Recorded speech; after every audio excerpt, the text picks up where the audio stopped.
Hi YouTube world, welcome back to my channel. If it's your first time here, welcome. I am Adrienne, I live in New York City, and I love playing with makeup. And a lot of you probably, this is the first time you see me. I love doing these videos, which are entire collection swatch reviews of lip products that I really feel strongly that I might actually like. This was totally a blind buy. I have been wearing it all day. I have definitely developed an opinion regarding this product, and I want to share my thoughts and do a full swatch. And the product we are talking about is the NYX Fat Oil Slick Click. That's a mouthful. And I have all the shades to try on for you, and I thought I would do that. If you are not into understanding the product or knowing what are the pros and cons about it, and you just want a comparison of what these look like in indirect natural sunlight, skip to the end of the video, and I have swatched them all on my arm. But I hope you do stay tuned because I do have thoughts and they're irregular. Like most things. And so yeah, let's get started. The first one is called Main Character. It's the 01. It is the clear, except it's not clear. It actually has micro fine glitters, and they're these really beautiful, sparkly, bright pink glitters. When you are kind of standing far away, it just gives you a little bit of a baby doll sheer look to it. But as you get close, you can really start to see a little bit of those particles. It takes a lot of effort for you to feel the shimmer in the product. So if I rub my lips together, I can feel just the tiniest bit of grittiness, but nothing worth really calling out. This is one of those components where you click the bottom and the product comes out. It differs from all the other products I have tried in this type of component in that it's not particularly melty. It is actually much more firm than I thought, and so it's quite stable, but it is a pleasure to put on. It does feel nourishing, hydrating, and it has a nice wear down. I also adore the component in that it has that neon green that they introduced in their fat oil earlier this year, which I reviewed also the entire line, and I'll be happy to link it down below. So I'm glad there's some continuity in packaging, and I would say that it has only the slightest sweet fruity scent, but it is really nearly undetectable, and so I can almost say that it is unscented. And unless you are extremely sensitive to scents in products, I don't even think you would notice it. It's not something you notice while you're wearing it. Next is 03, No Filter Needed.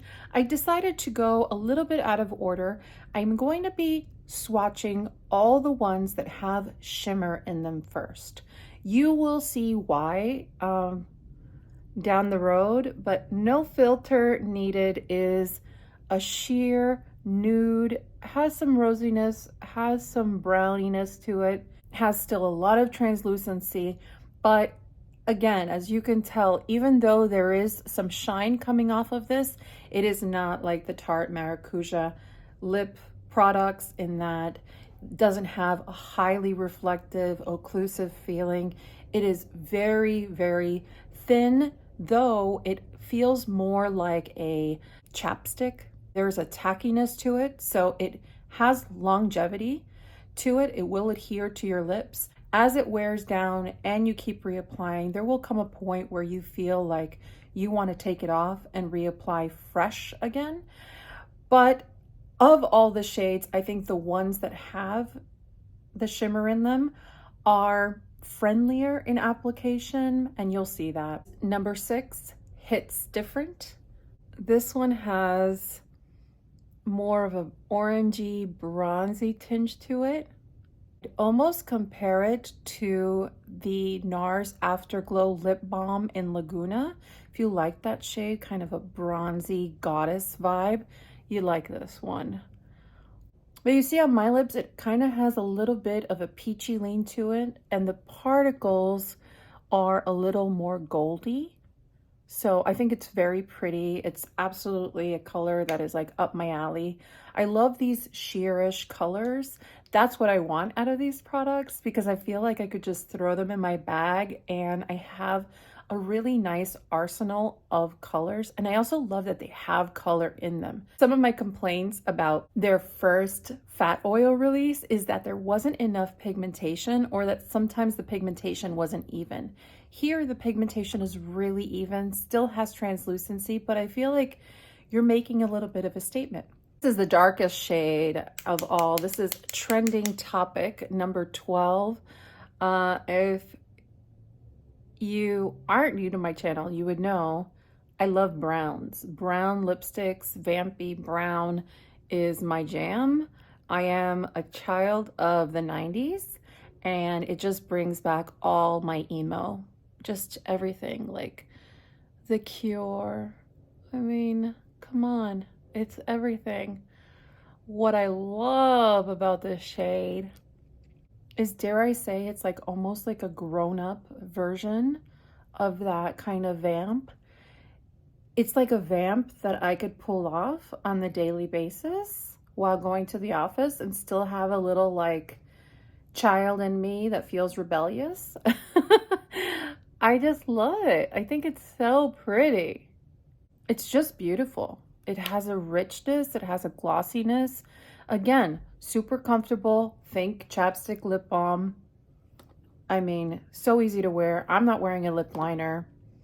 I don't feel like it's going to migrate out of my lip lines, and I do have lip lines, but I think it's supposed to be an easy product. And I just want to make that differentiation between the first 4 that I just showed you and the next 8 I'm about to show you, because it's a night and day difference. This is shade number 2, Clout. It's the one that comes in the most bubbly gum pink.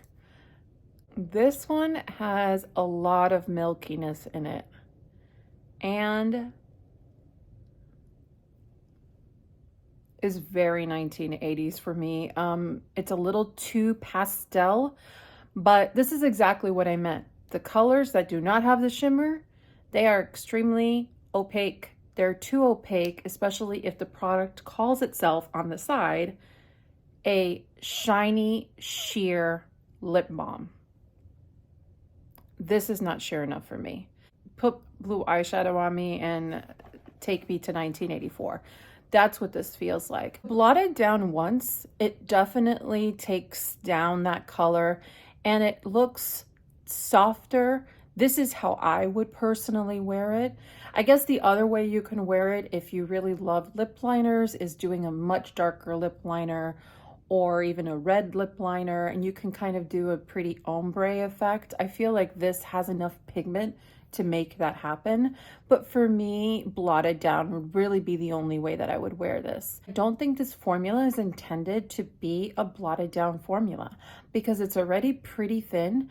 And as I mentioned, as the product wears down, it gets tackier and tackier and you want to just reapply. In order to get the full cushioned effect of the product, you have to put it on full on. And in doing so, I think that's where it just becomes an unflattering shade for me. Number 4, Going Viral. This is almost like a toasted pink peach color. It's very warm and it sort of sits in the middle.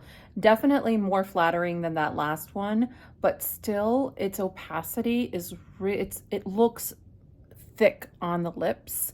And I wish that it had some of that translucency because I think it would just be more flattering. If you want a highly pigmented, more comfortable kind of click product like this, About Face came out with some, and I feel like this one sort of reminds me of a few shades there. I find that they're more comfortable, they're a little more luxurious feeling and more unique. The one thing about those is their scent is super fruity and it is not one that you can avoid. I don't mind it, but others would mind it. So just something to keep in mind. This is shade number 5, link in my bio. This one is not quite as opaque as the last 2. It has a little sheerness, not as much as those that have little sparkles in them, but it's definitely there, and it's a warm nudie peachy color, and I really actually like this one. This one is one of the better ones of the non-shimmer formula, and I think it's just a really easy nude to wear.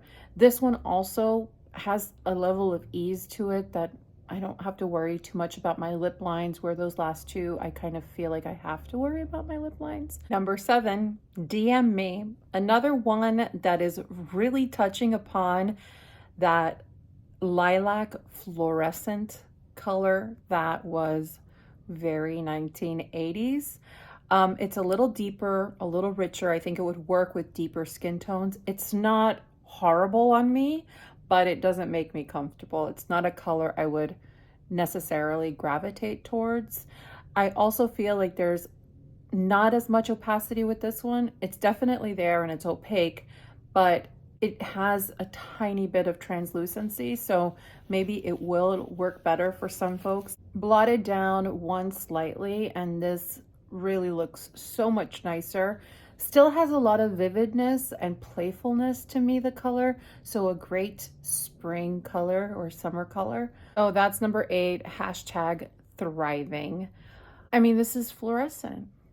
It's fluorescent. It's very cool. I would totally wear this to a concert. I feel like it's a vibe, especially with this more like neutral black and white makeup. This works. This works. It's vivid. It's fun. I like that NYX goes there. I like that NYX releases products that really can speak to a lot of people. We just aren't all neutral wearers. And so it's, I think, unfair when companies are always going like the safe route. And I feel like NYX, you know, they do stretch themselves. We'll say that in applying this, you can do one layer and it's sheer.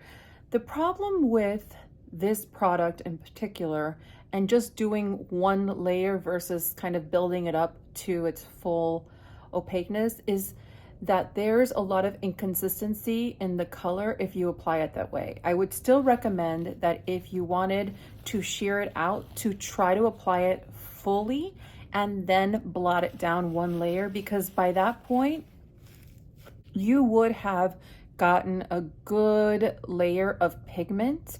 I will try to show you what it looks like when you don't do that and apply maybe the next color that way, or the red that's coming up. But number 9, that's major.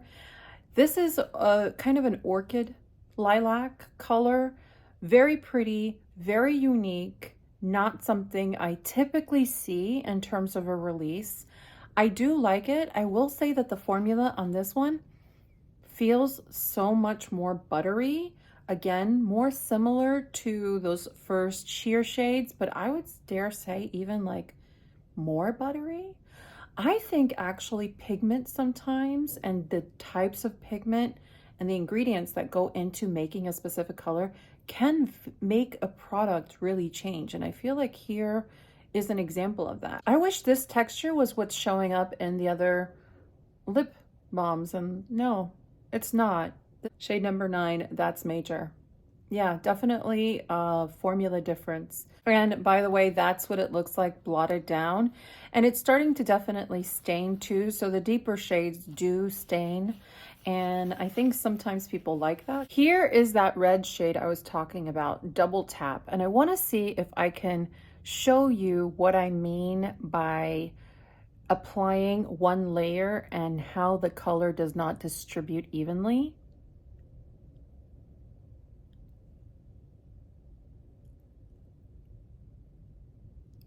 So I don't know if you can tell sort of how patchy it is. It just kind of doesn't look immensely flattering. But if I keep building it,